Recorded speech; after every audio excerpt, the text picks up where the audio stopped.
मेरे पास कुछ क्वेश्चन है और ये सारे क्वेश्चन का हमको क्या निकालना है, इसका शून्यक निकालना है। क्या निकालना है?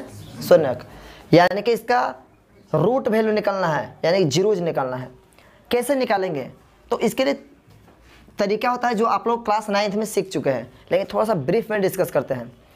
इसको निकालने के लिए आप लोगों को सबसे पहले इसको गुणनखंड के रूप में करना पड़ेगा। किस रूप में भी जी? गुणनखंड के रूप में। और आप लोग गुणनखंडन करना जानते हैं, यानी कि इसको फैक्टराइज करना जानते हैं। जैसे एक्स स्क्वायर माइनस 4 ये बहुपद है और इस बहुपद का हमको शून्यक निकालना है। क्या निकालना है? शून्यक। तो शून्यक का मतलब उसका वैल्यू शून्य के बराबर होनी चाहिए। चलिए, तो सबसे पहले इस क्वेश्चन को हमको गुणनखंड के रूप में करना पड़ेगा, गुणा के रूप में करना पड़ेगा। अभी तो गुणा के रूप में नहीं है, तो इसको आप लोग क्या कीजिएगा, एक्स स्क्वायर तो रहने दीजिएगा, एक्स स्क्वायर माइनस 4 को आप लोग 2 के स्क्वायर कर सकते हैं। हो गया। जब ये आप लोग से हो गया तो आप लोग क्या कीजिएगा, ए स्क्वायर माइनस बी स्क्वायर, जो यहाँ पर फार्मूला लिखा हुआ है ए स्क्वायर माइनस बी स्क्वायर, तो इसको आप लोग 2 बार मल्टीप्लाई के फॉर्म में कर देंगे। एक बार एक्स माइनस 2 और एक बार एक्स प्लस 2, क्योंकि ए के जगह पर एक्स है और बी के जगह पर 2 है। ठीक है, तो अब चलिए, ये तो गुणनखंड के रूप में हो गया। अब क्या करना है, हमको शून्यक निकालना है। क्या निकालना है? शून्यक। तो शून्यक निकालने के लिए हमको क्या करना पड़ेगा, इसका वैल्यू शून्य के बराबर करना पड़ेगा।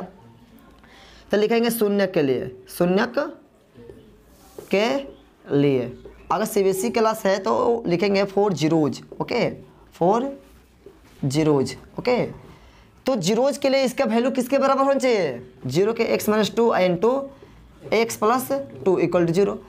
अब आप लोग बताइए कि दो संख्या को गुणा करने पर कब 0 होता है?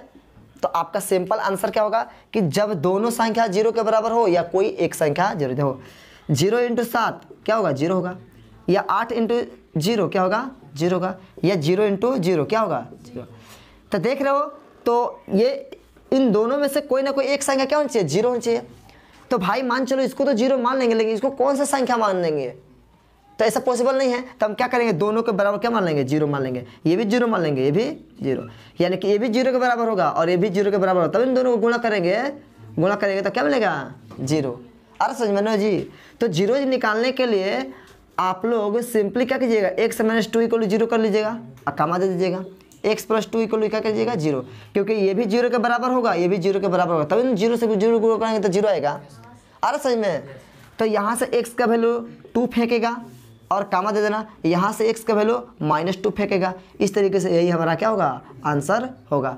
तो इस बहुपद का 2 शून्यक कौन कौन सा होगा? 2 और 1 -2। तो यहाँ पर 2 शून्यक निकला। तो पहला शून्य को आप लोग अल्फा बोल सकते हैं, अल्फा इक्वल 2, और दूसरा शून्य को बीटा बोल सकते हैं, बीटा इक्वल टू -2। या किसी को अल्फा, इसको अल्फा मानेंगे, इसको बीटा मानना पड़ेगा। अगर आप इसको बीटा मान रहे हैं तो इसको अल्फा मानना पड़ेगा। तो बहुत भारी है, इजी है। ठीक है, तो इस तरीके से आप लोग देख लिए कि अल्फा इक्वल 2 और बीटा इक्वल टू -2। क्लास 9 में केवल और केवल हम इतना ही पढ़ते हैं, लेकिन 10th क्लास में थोड़ा सा स्टेप बढ़ जाता है। हम क्यों सिखा रहे हैं अल्फा और बीटा? क्योंकि आगे चलकर इसमें और भी थोड़ा कुछ रिलेशन सीखना है। ठीक है, इसलिए हम थोड़ा बता दिए। चलिए, ये तो हमारा पहला क्वेश्चन हो गया। दूसरा क्वेश्चन को लेते हैं, एक्स स्क्वायर माइनस 3, इसका भी शून्यक निकालना है। तो इसका शून्यक निकालने के लिए क्या करेंगे? ठीक वही प्रोसेस को अपनाएंगे। यहाँ पर देखिए क्या करेंगे, एक्स स्क्वायर कर देंगे। यहाँ पर 3 हमारे 2 ठो कहाँ है? यहाँ पर 2 ठो था तो उसका स्क्वायर कर दिए, फिर 2 दूना 4 हो जाएगा। लेकिन 3 को कैसे स्क्वायर करें कि फिर 3 आए? तो √3 के स्क्वायर, क्योंकि याद रखिएगा 3 जो है 3 और 2 को √3 के बराबर होता है। √3 में √3 से गुणा करें 3 आएगा। तो अगर कोई नंबर लिखा रहे तो सिंगल, तो आप लोग उसको मान लीजिएगा कि वो 2 रूट में होगा। जैसे 2 जो है वो √2 इंटू √2 होगा। 5 जो है, 5 के पास कितना √5 होगा? तो √5 इंटू √5 2 होगा। याद रखिए, इसका कॉन्सेप्ट आप लोग कॉमन लेने में भी करेंगे। क्लियर? चलिए, तो आप लोग यहाँ पे देखिए एक्स स्क्वायर और माइनस √3 के स्क्वायर करेंगे तो फिर 3 आ जाएगा। अब ये तो गुणनखंड के रूप में हो गया। अभी तो गुणनखंड के रूप में करना है इसको। चलिए, एक्स माइनस √3 एक बार माइनस में रख देंगे, एक बार प्लस में रख देंगे, कोई दिक्कत? अब आप लोग यहाँ पर ध्यान दीजिए, हमको क्या निकालना है? शून्यक निकालना है, यानी इसका जीरोज निकालना है। तो जीरोज निकालने के लिए यहाँ पे लिखेंगे 4 शून्यक, यानी जीरोज शून्यक के लिए। किसके लिए? शून्यक के लिए। अब आप लोग x minus √3 into x plus √3, इसको क्या करें? 0 के बराबर कर देंगे। क्लियर? अब हम जानते हैं कि दो नंबर को गुणा करने में जीरो कब आता है, या तो ये जो वैल्यू है ये जीरो के बराबर होनी चाहिए, या x प्लस रूट अंडर 3 ये वैल्यू क्या होनी चाहिए, जीरो के बराबर होनी चाहिए। यहाँ पर या भी लिख सकते हो चाहे और लिख सकते हो इंग्लिश में। ओके, यहाँ पर x इक्वल रूट अंडर 3 आएगा, या क्या आएगा माइनस रूट अंडर 3। समझ में आया? यानी कि दोनों में से कोई एक वैल्यू यहाँ पर रखोगे तो क्या होगा, हमारे जीरो आ जाएगा। चेक भी कर सकते हो, यानी कि यहाँ पर 2 रख दो, यहाँ पर 2 रखोगे x का वैल्यू तो 2 में से 2 जाएगा जीरो, जीरो से गुणा करो क्या आएगा जीरो। या -2 भरो यहाँ पर तो -4 हो जाएगा, इस -2 को यहाँ पर रखेंगे तो -2 और +2 जीरो हो जाएगा, और जीरो से गुणा करेंगे तो जीरो हो जाएगा ना। यानी कि यही दोनों वैल्यू क्या होगा, इसके शून्यक होगा। उसी तरीके से यहाँ पर यही दोनों वैल्यू क्या होगा, यहाँ पर शून्यक होगा, क्योंकि रूट अंडर 3 का स्क्वायर क्या होगा 3, और 3 में से 3 जाएगा जीरो हो जाएगा। माइनस रूट अंडर 3 का स्क्वायर क्या होगा 3, और 3 में से 3 जाएगा क्या होगा जीरो। देख पा रहे हैं ना जी? तो ये दोनों क्वेश्चन आसान था, बहुत सारे बच्चे यहाँ पर कंफ्यूज कर जाते हैं, ठीक है ना, कि इसमें ये ax square plus bx plus c के रूप में नहीं है, क्योंकि इसी को द्विघात समीकरण का द्विघात बहुपद कहते हैं। क्लियर?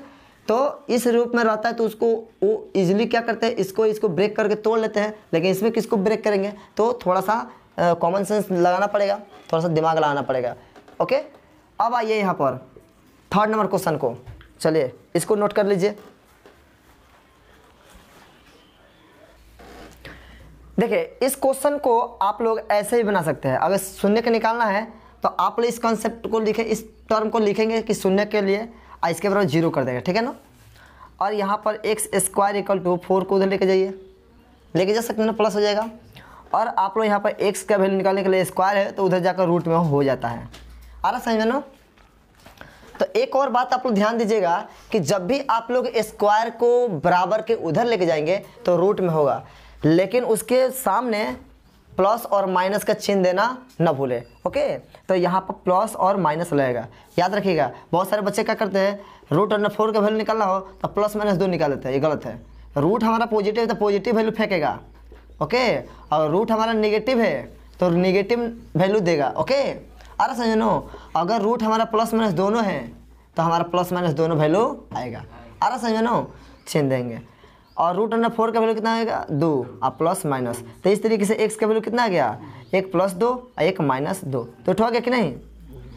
तो आप लोग ऐसे भी बना सकते हैं, यहाँ पर इस क्वेश्चन को भी ऐसे बना सकते हैं, इसका इक्वल टू 0 ले लेंगे, x स्क्वायर इक्वल टू +3 और x equal to root under 3 plus minus, तो इस तरीके से 2 आ गया, एक रूट अंडर 3 एक माइनस रूट अंडर 3, ये हमारा आंसर। तो 2 तो 0 आ गया 0, ओके, और यही हमारा आंसर होगा। तो आप लोग इसको भी नोट डाउन कर लीजिए ताकि आप लोगों को आगे चलकर दिक्कत ना हो। ओके, तो इस क्वेश्चन को सॉल्व करने के लिए भी आप लोग सबसे पहले इसको फैक्टर के फॉर्म में लिख दीजिएगा, गुणनखंड के रूप में।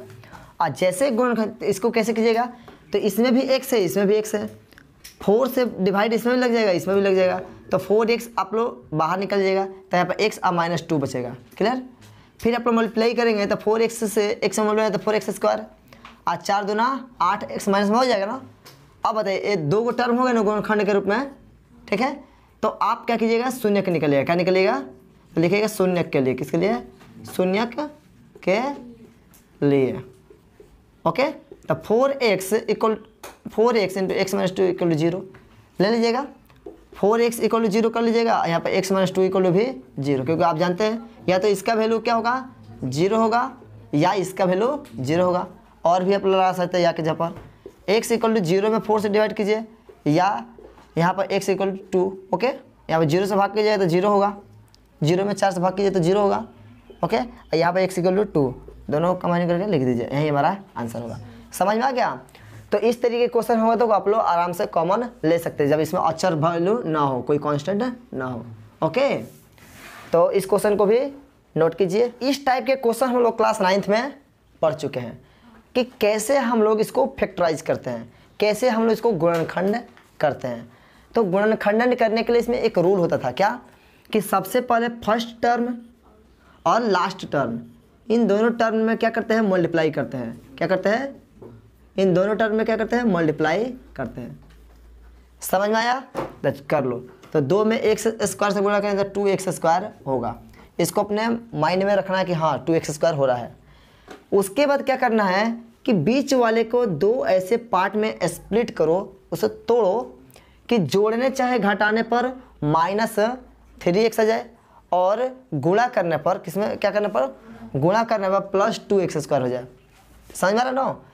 तो आगे वाले का कोई मतलब यानी कि जरूरत नहीं है, उसे उतार दो।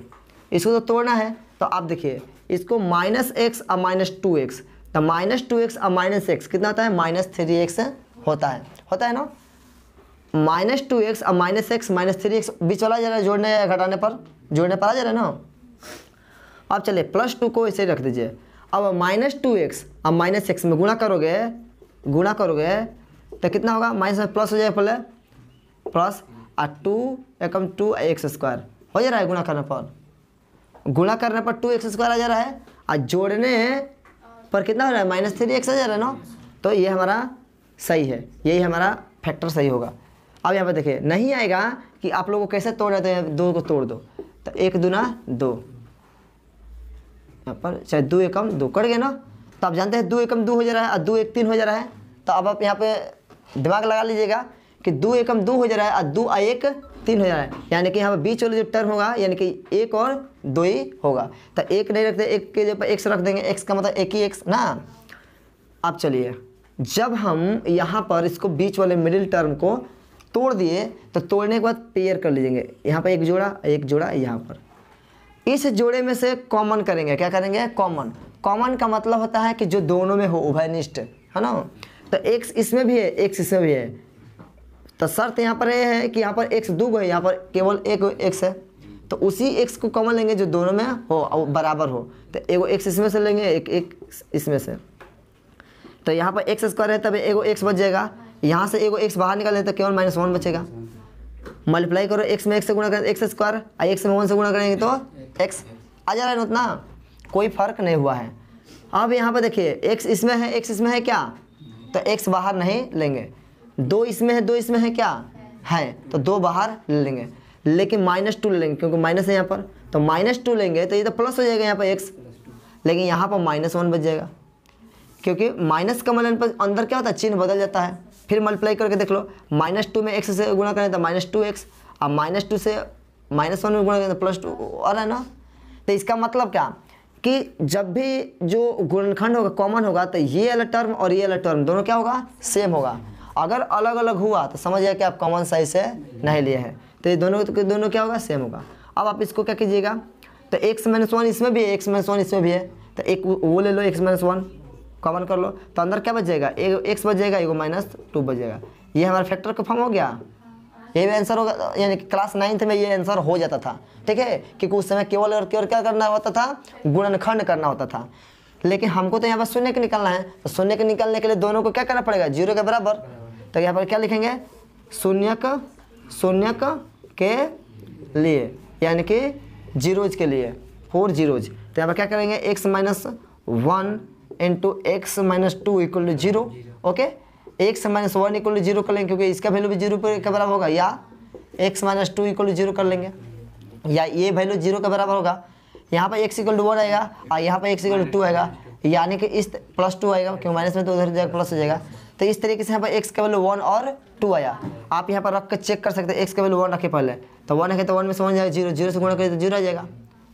वो x के वैल्यू 2 रखिएगा तो 2 में से 1 जाएगा 1, लेकिन यहाँ पर 2 रखिएगा तो 2 में से 2 जाएगा 0, 0 से गुणा करें 0।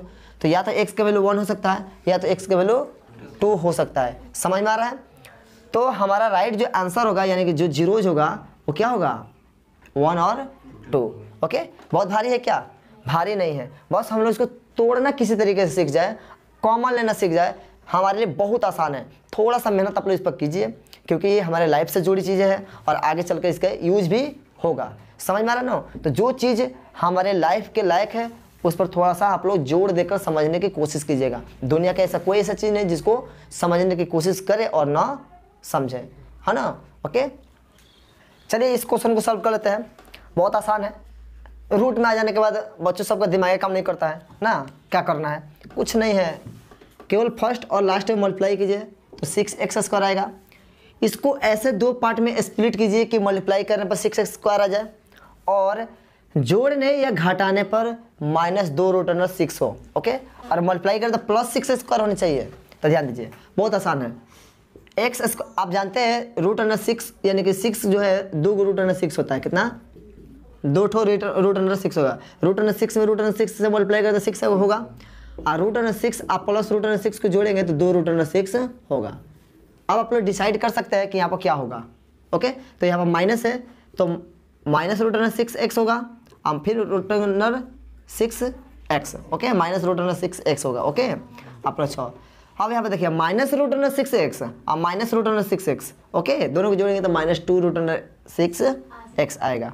मल्टीप्लाई करके देख लो तो रूट अंडर 6 में रूट अंडर 6 से गुणा करेंगे तो 6 हो जाएगा, और माइनस में प्लस हो जाएगा, और x में मल्टीप्लाई तो x स्क्वायर आ जाएगा।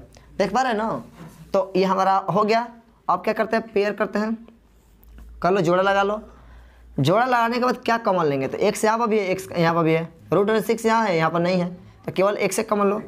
तो x का मतलब x माइनस रूट अंडर 6 होगा, और यहाँ पर माइनस है तो रूट अंडर 6 यहाँ पर भी है, रूट अंडर 6 यहाँ पर है, तो अब क्या कॉमन ले, सॉरी यहाँ पर रूट अंडर 6 है, यहाँ पर रूट अंडर 6 नहीं है वहाँ पर, क्योंकि हम जानते हैं 6 जो है root under 6 into root under 6 लिख सकते हैं। तो यहाँ पर कौन रूट अंडर 6 है, 2 ठो, तो यहाँ से एक रूट अंडर 6 बाहर निकालेंगे तो केवल x बचेगा।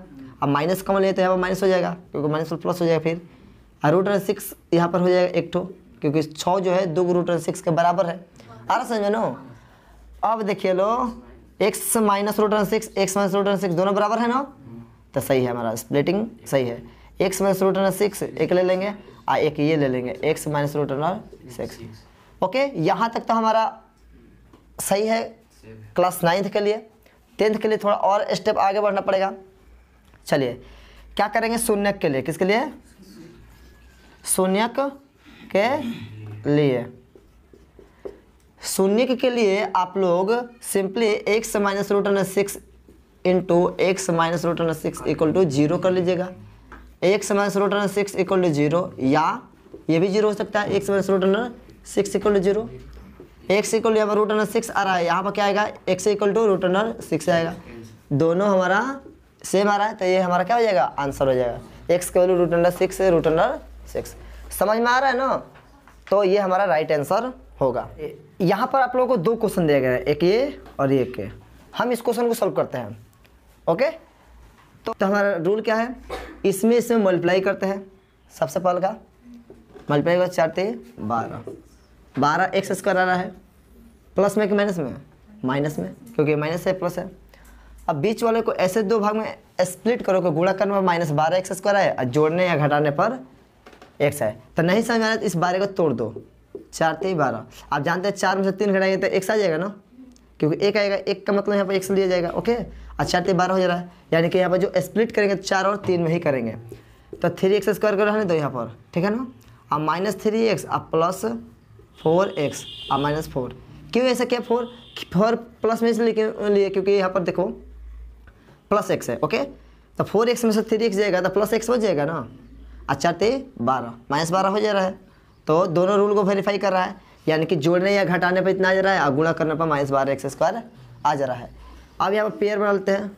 ओके, कॉमन लीजिए, 3x यहाँ पर कॉमन ले लेंगे तो यहाँ पर x बचेगा, यहाँ पर 1 बचेगा, और यहाँ पर प्लस 4 कॉमन लीजिए तो x माइनस 1 बच जाएगा। ठीक है, अब 3x plus 4 into x minus 1 equal to 0।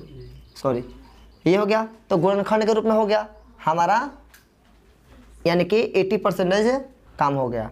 अब इसको क्या करें शून्यक के लिए, तो शून्यक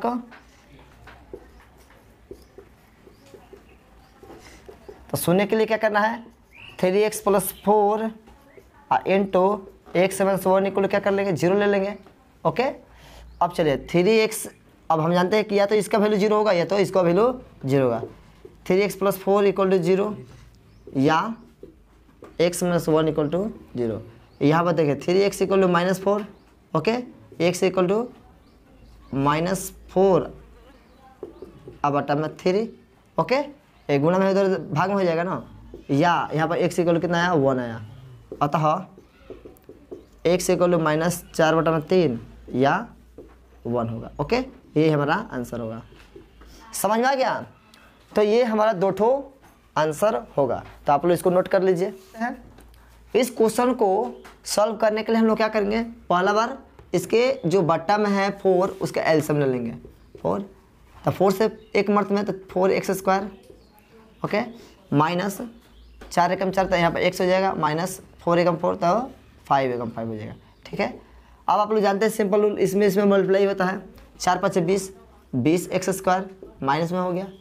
समझ में लो, इसको ऐसे दो पार्ट में तोड़ो कि गुणा करने पर 20 एक्स स्क्वायर हो जाए और जोड़ने चाहे घटाने पर कितना है फिर माइनस एक्स आ जाए। तो हम जानते हैं 20 को तोड़ेंगे तो 5 और 4 मिलेगा, तो 5 और 4 घटेगा तो कितना हो जाएगा 1 हो जाएगा, और 5 चौका 20। अब डिसाइड करना है हमको कि किस पर नेगेटिव देना है, 5 पर नेगेटिव देना है कि 4 पर नेगेटिव देंगे। अगर 5 पर नेगेटिव चिन्ह देंगे यानी कि माइनस वाला है तो यहाँ पर वैल्यू माइनस में आएगा, अगर पॉजिटिव देंगे तो यहाँ पर प्लस आएगा। यहाँ पर देखो 4x स्क्वायर माइनस 5x और प्लस 4x, तो 5x में से 4x घटे तो माइनस x आ जाएगा, और 4 5 20 माइनस में आ जा रहा है, तो दोनों हमारा कंडीशन वेरीफाई हो जा रहा है।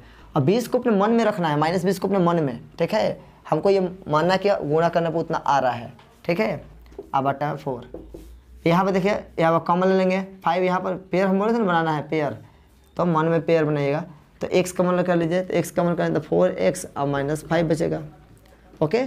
और यहाँ पर क्या कॉमन ले, तो 5 इसमें है, 5 इसमें नहीं है, 4 इसमें है, 4 इसमें नहीं है, x इसमें है, x इसमें नहीं है, तो केवल 1 ले लो कॉमन, तो 1 कॉमन लेंगे तो 4x और माइनस 5, नहीं तो दोनों बराबर है ये और ये। अब देखिए वहाँ पर क्या हो जाएगा, एक 4x minus 5 into x plus 1 हो जाएगा, अब बटम 4, ये तो हमारा गुणनखंड हो गया, ठीक है। अब क्या लिखेंगे शून्यक के लिए, किसके लिए, शून्यक के लिए, तो शून्यक के लिए क्या करते हैं, इसके बराबर 0 कर देते हैं, 4x minus 5 into x plus 1 अब बटम में 4 इक्वल टू 0, क्लियर। तो चलिए हम इसके बराबर 0 लेते हैं, 4x माइनस 5 इक्वल टू 0, या आप x प्लस 1 इक्वल टू 0 ले लीजिए, दोनों तो 0 के बराबर होगा। और ये 4 जो है ना, 4 कहाँ गया, ये बट्टा में है तो उधर जाकर गुणा में होगा, तो 4x minus 5 into x plus 1, यहाँ पर क्या हो जाए 4 से 0 में गुणा करेंगे तो 0 ही होगा, ठीक है, तो 0 डायरेक्ट हो गया, ठीक है, 4 तो गया। अब यहाँ पर देखिए यहाँ पर x इक्वल कितना हो जाएगा 5 बटा में 4, क्योंकि माइनस 5 है तो प्लस हो जाएगा, ये 4 गुणा में भाग में हो जाएगा, या x इक्वल यहाँ पर कितना हो जाएगा -1, तो दोनों तो x का वैल्यू है, तो 5 बटा में 4 है ना, या -1, यही हमारा आंसर होगा। समझ में आ गया। तो ये क्लास 9th तक हम लोग ऑलरेडी पढ़े हैं, और यहाँ यानी कि हम लोग फैक्टराइज जानते थे, थोड़ा सा स्टेप बढ़े तो हम लोग क्लास 10th के लिए जान गए, लेकिन अभी भी कहानी यहीं पर ख़त्म नहीं होगा। अभी हम एक और टॉपिक पढ़ेंगे जो है शून्यकों तथा गुणांकों के बीच संबंध, ओके। तो उस टॉपिक को पढ़ने के बाद हम लोग डिटेल में क्लास 10th का जो एक्सरसाइज 2.1 है उसको हम लोग आसानी से सॉल्व कर लेंगे, क्लियर। तो यहाँ तक आप लोग अच्छे ढंग से समझ गए, इसको आप लोग बार बार रिवाइज कीजिए ताकि आपके रिवीजन में हमेशा ये बना रहे, और आप देखते देखते क्वेश्चन को ये डिसाइड कर ले कि कैसे बनेगा, ओके, इसका कितना शून्य का आएगा। समझ में आ रहा ना। इसके आगे का जर्नी है, हम एक टॉपिक पढ़ने के बाद जस्ट उसको भी समझ जाएंगे आसानी से, ओके, उसके कॉन्सेप्ट क्या है। तो आज के लिए इतने ही रहते हैं।